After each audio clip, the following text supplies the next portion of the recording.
दुनिया पर एक तरफ ग्रहण तो है ही, युद्ध का ग्रहण जो चल रहा है, लेकिन अब से कुछ ही देर बाद यानी दोपहर 3:20 पर 2026 का भारत का पहला पूर्ण चंद्र ग्रहण शुरू हो जाएगा। यह शाम 6:46 पर समाप्त होगा। यह चंद्र ग्रहण कुल मिलाकर 3 घंटे 27 मिनट का होगा, लेकिन भारत के कुछ हिस्से, खास तौर पर जो पूर्वी हिस्से हैं, वहां पर यह ग्रहण कुछ मिनटों के लिए ही दिखाई देगा। यह चंद्र ग्रहण होली से ठीक पहले लगा है। यह चंद्र ग्रहण मध्य पूर्व में छिड़े महायुद्ध के बीच आया है। ग्रह नक्षत्रों की चाल पर नजर रखने वाले जानकार मानते हैं कि इस चंद्र ग्रहण का प्रभाव अगले 15 दिनों तक रहेगा।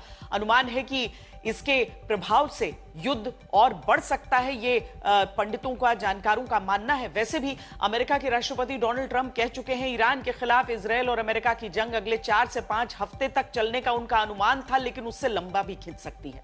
यानी दुनिया में अशांति क्या और बढ़ेगी। यही वजह है कि हम इसे दुनिया पर ग्रहण कह रहे हैं।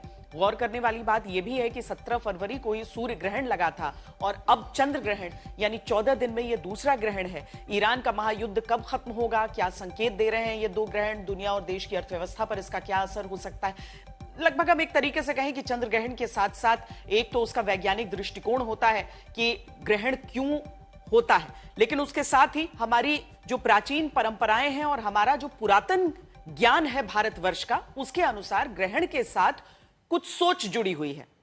तो हम वही अब जानने की कोशिश भी करेंगे और साथ में उससे ज्यादा महत्वपूर्ण यह है कि आप सबके लिए यह काल कैसा रहेगा, क्या करना है, क्या नहीं करना है, किन चीजों से आप दूरी बनाएं, क्या चीजें करें, ये सब कुछ हम जानेंगे। हमारे साथ स्टूडियो में मौजूद हैं आध्यात्मिक, हमारे साथ इस समय जुड़ रहे हैं आध्यात्मिक गुरु प्रोफेसर पवन सिन्हा। स्टूडियो में हमारे साथ हैं पंडित राजकुमार शास्त्री, प्रवीण मिश्रा जी, नंदिता पांडे जी, और साथ में हमारे साथ ज्योतिष पंडित अजय भांबी भी जुड़ रहे हैं। बहुत स्वागत है आप सबका हमारे साथ यहां पर आने के लिए। सबसे पहले तो सटीक मैं समय जानना चाहती हूं। पंडित राजकुमार शास्त्री, मैं आपसे शुरुआत करती हूं, कितने बजे भारत में कब दिखेगा? जी देखिए श्वेता जी, जब हम ग्रहण की बात करते हैं तो संपूर्ण ग्रहण, पूरे विश्व में जो ग्रहण का मान है वह मध्याह्न से 3:20 से शुरू होगा और सायंकाल में 6:47 में ग्रहण की समाप्ति होगी। लेकिन भारत में इसका मुख्य रूप से जो प्रभाव है वह पूर्वी भारत के राज्यों, उड़ीसा है, मेघालय है, आसाम है, यहाँ पर जो सात बहन और एक भाई कहलाता है, उस स्थान पर इसका मुख्य रूप से पड़ेगा। और यदि हम दिल्ली इत्यादि की बात करते हैं तो यहाँ भारत में मुख्य रूप से इसका प्रभाव सायंकाल 6:20 से आरंभ होकर के और 6:47, लगभग 27 मिनट का पूर्ण ग्रहण जो है यह भारत को प्रभावित करेगा। और उस स्थिति में विभिन्न राशियों के जो जातक हैं या जातिकाएं हैं, उनको सभी को बहुत सावधान रहने के लिए ज्योतिषी सलाह दी जाती है।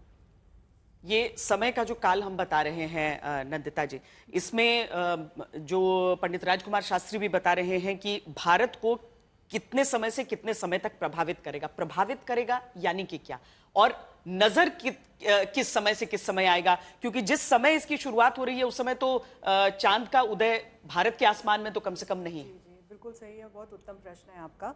देखिए, वैसे तो फर्स्ट कांटेक्ट विद पेनम्ब्रा जो है वो 2:16 से है, लेकिन भारत की अगर हम बात करें तो भारत बहुत डाइवर्सिफाइड है। आप इसका लॉन्गिट्यूड लैटिट्यूड देखें तो जो नॉर्थ ईस्टर्न स्टेट है वहाँ पे टोटल ल्यूनर एक्लिप्स है, यानी कि पूर्ण चंद्र, जैसे खग्रास चंद्र ग्रहण कहते हैं, तो वो पूर्ण प्रभावी क्षेत्र रहेंगे। जैसे पंडित जी ने बताया कि नॉर्थ ईस्टर्न स्टेट्स हो गए हमारे, वेस्ट बंगाल, ओडिशा, ये वाले जो एरियाज हैं यहाँ पे आपको पूर्ण चंद्र ग्रहण दिखाई देगा, जो 3:20 से लगभग आपका, इनफैक्ट 5 मैंने अलॉन्ग का देखा था अरुणाचल प्रदेश का, 5:13 से लेकर 6:46 तक का पूर्ण चंद्र ग्रहण वहां दिखाई देगा।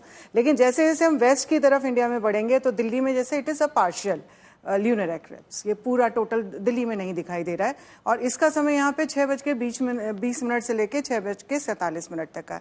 थोड़ा और वेस्ट की तरफ अगर हम जाते हैं और अगर हम बीकानेर की तरफ में पहुंच जाते हैं तो वो उसको बोलते हैं अंगुल्य चंद्र ग्रहण, यानी कि बहुत छूता हुआ चंद्र ग्रहण जो जाता है, जिसका सूतक मान भी नहीं होता है। लगभग 5 मिनट या 4 मिनट का चंद्र ग्रहण वहां पे रहेगा, तो उसकी कोई रेलेवेंस एज सच मानी नहीं जाती, सूतक उसका माना नहीं जाता।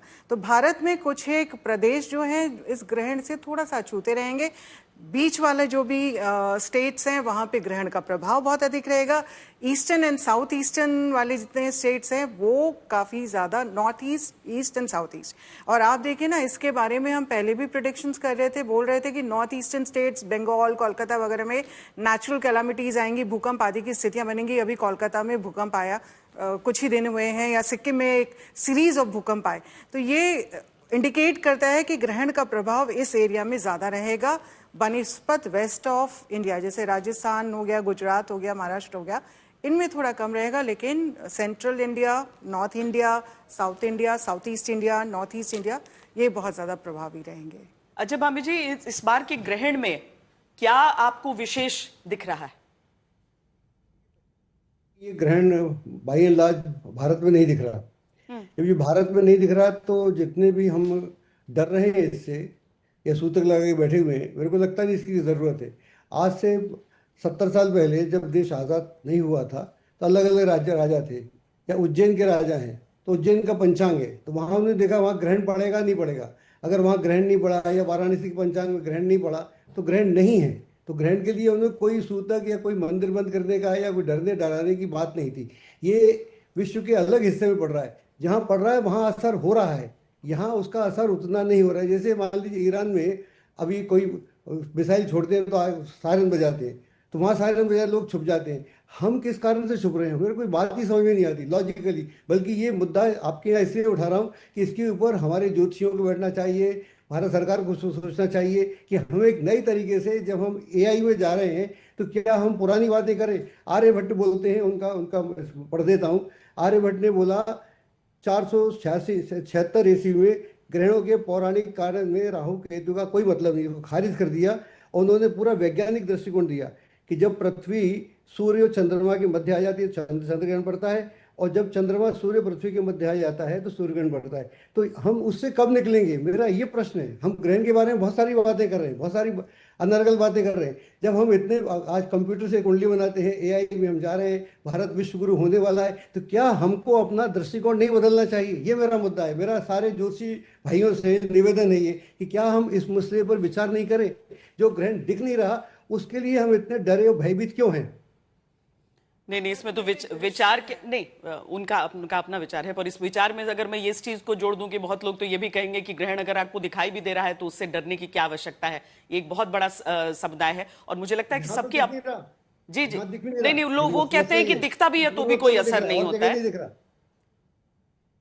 वही तो मैं कह रही हूँ ना पंडित जी की, जो वो कहते हैं जो कि दिखता है उसका भी क्या, उससे भी कोई असर नहीं होता है। मैडम, ग्रहण के असर को तो मैं मानता हूँ, वहां तक तो ठीक है। ग्रहण का असर तो हमको ये भी दिखता है कि अगर ये हम कुंडलियां देखें, हमारे में 2 कुंडलियां हैं, तो ट्रंप की कुंडली में चंद्र ग्रहण है, और ये अभी जो खोमेनी साहब मर गए उनकी कुंडली में सोलर एक्लिप्स था। तो असर तो पूरा दिखता है, जहाँ युद्ध हो रहा है वहां पूरा दिख रहा है। लेकिन हम जो कह रहे हैं, इतने हम आडंबर कर लेते हैं, या इतने हम वैज्ञानिक होने के बाद, हमारे ऋषि लोग आर्यभट्ट वैज्ञानिक थे और हम अवैज्ञानिक हैं। ये मेरा मसला है, और मैं इसलिए आपके मुद्दे पे आपके चैनल पर उठा रहा हूँ ताकि ये पूरे देश में बात जाए और सबको सोचने का मौका मिले। सही बात है। प्रोफेसर पवन सिन्हा जी, आपके विचार इस ग्रहण को लेकर? देखिए, मेरे हिसाब से ग्रहण तो जो है वो तो है ही है, और ये ग्रहण कहीं ना कहीं भारत पर असर डालेगा। नॉर्थ ईस्ट में भी असर डालेगा, मुंबई पे भी असर डालेगा, और जहां जहां बड़ी जल राशि है, जैसे समुद्र है, कोई बड़े सरोवर हैं, कोई नदियां हैं, वहां भी इसका असर 6 महीने के भीतर हम सबको दिखाई देगा। और जहां पर ये पूर्ण रूप से 2 घंटे के करीब दिखाई देगा, तो आप उन देशों की, उस जमीन की स्थिति देख लीजिए, दैवीय आपदा आएगी ही आएगी। लेकिन जो श्री भामी जी ने कहा, मैं उससे पार्शली इसलिए सहमत हूं क्योंकि वह एक आकाशीय घटना है, उसका प्रभाव हम पर पड़ता है, लेकिन हम उस प्रभाव को बदल सकें ऐसी किसी मनुष्य की कोई कुव्वत नहीं है, ऐसे किसी मनुष्य की कैपेबिलिटीज नहीं है। तो हमें थोड़ा सा ये बात मैं मानता हूं कि ध्यान रखना चाहिए। और हमें ये भी ध्यान रखना चाहिए कि हम बहुत सारे आडंबरों में फंसने की बजाय ग्रहण को समझें और ग्रहण की जो प्रक्रिया है उसको समझें।